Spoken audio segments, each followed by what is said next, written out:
Mutual fund investment లో అందరూ వినే మరొక మాట లంసమ్ ఇన్వెస్ట్మెంట్. అసలు లంసమ్ ఇన్వెస్ట్మెంట్ అంటే ఏంటో చూద్దాం. మీ దగ్గర ఒకేసారి 50,000 లేదా 1,00,000 ఉంటే అది బ్యాంక్ లో పెట్టాలా, బంగారం కొనాలా, లేక మ్యూచువల్ ఫండ్స్ లో పెట్టాలా? చాలా మంది వెల్త్ క్రియేట్ చేసేందుకు ఉపయోగించే ఒక పవర్ఫుల్ మెథడ్ ఉంది, అదే లంసమ్ ఇన్వెస్ట్మెంట్. అది ఏమిటి, ఎలా పనిచేస్తుంది, ఇప్పుడు సింపుల్ గా తెలుగులో తెలుసుకుందాం. అందరికీ నమస్కారం. ఈ రోజు మనం మ్యూచువల్ ఫండ్స్ లో చాలా ముఖ్యమైన కాన్సెప్ట్ అయిన లంసమ్ ఇన్వెస్ట్మెంట్ గురించి మాట్లాడుకుందాం. చాలా మంది ఎస్ఐపి గురించి వినే ఉంటారు, కానీ ఒకేసారి పెద్ద మొత్తాన్ని పెట్టడం అంటే ఏమిటో చాలా మందికి క్లారిటీ ఉండదు. లంసమ్ అంటే ఒకేసారి పెద్ద మొత్తాన్ని పెట్టుబడి పెట్టడం. ఉదాహరణకు మీరు 1,00,000 ఒక్కసారిగా మ్యూచువల్ ఫండ్ పెడితే దాన్ని లంసమ్ ఇన్వెస్ట్మెంట్ అంటారు. ఉదాహరణకు ఒక రైతు విత్తనాలు వేసే ఉదాహరణ తీసుకున్నాం. ప్రతి నెల కొంచెం కొంచెం విత్తనాలు వేయడం అనేది సిప్పు లాంటిది. కానీ వర్షం బాగా పడే సరైన సమయం చూసి విత్తనాలన్నింటినీ ఒకేసారి వేయడం అనేది లంసమ్ ఇన్వెస్ట్మెంట్ లాంటిది.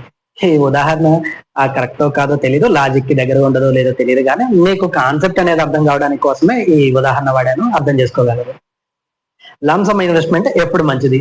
మన దగ్గర చేతిలో పెద్ద మొత్తంలో అమౌంట్ ఉన్నప్పుడు, bonus, property sale, business profit, PF amount వంటి డబ్బులు మనకు వచ్చినప్పుడు ఇలాంటి లంసమ్ ఇన్వెస్ట్మెంట్లు చేయొచ్చు. అంతేకాకుండా మార్కెట్ డౌన్ లో ఉన్నప్పుడు, మార్కెట్ పడిపోయినప్పుడు పెట్టుబడి పెడితే ఫ్యూచర్ లో మంచి రిటర్న్స్ వచ్చే అవకాశం ఉంటుంది. అదేవిధంగా లాంగ్ టర్మ్ గోల్స్ ఉన్నప్పుడు 5 లేదా 10 సంవత్సరాల లక్ష్యాలకు ఇది మంచి ఆప్షన్ కావచ్చు. ఇలా లంసమ్ ఇన్వెస్ట్ చేయడం వల్ల మనకు వచ్చే బెనిఫిట్స్ ఏంటి? Compounding power. డబ్బు ఎక్కువ కాలం ఇన్వెస్ట్ అయితే కాంపౌండింగ్ వల్ల వెల్త్ వేగంగా పెరిగే అవకాశం ఉంటుంది.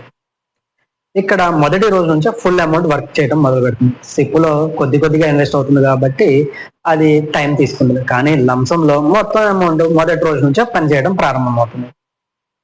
Long term growth. Market long term లో పెరిగితే రిటర్న్స్ కూడా ఎక్కువగా ఉండొచ్చు. రిస్క్ ఉంటుందా అంటే అవును, ఒక ముఖ్యమైన రిస్క్ ఉంటుంది. మీరు పెట్టుబడి పెట్టిన వెంటనే మార్కెట్ పడిపోయింది అనుకోండి, తాత్కాలికంగా లాసెస్ కనిపించవచ్చు. అందుకే ఒక్కసారిగా పెట్టే ముందు మార్కెట్ పరిస్థితిని, మీ గోల్, రిస్క్ కెపాసిటీని తెలుసుకోవాలి.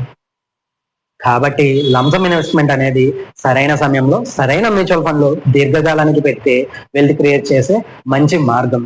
కానీ బ్లైండ్లీ పెట్టకుండా ప్రాపర్ ప్లానింగ్ తో ఇన్వెస్ట్ చేయాలి. ఈ వీడియో మీకు నచ్చితే లైక్ చేయండి, షేర్ చేయండి. ఇలాంటి finance and mutual fund videos కోసం మన ఛానల్ ని సబ్స్క్రైబ్ చేయండి. మళ్ళీ మరో వీడియోలో కలుద్దాం. ధన్యవాదాలు.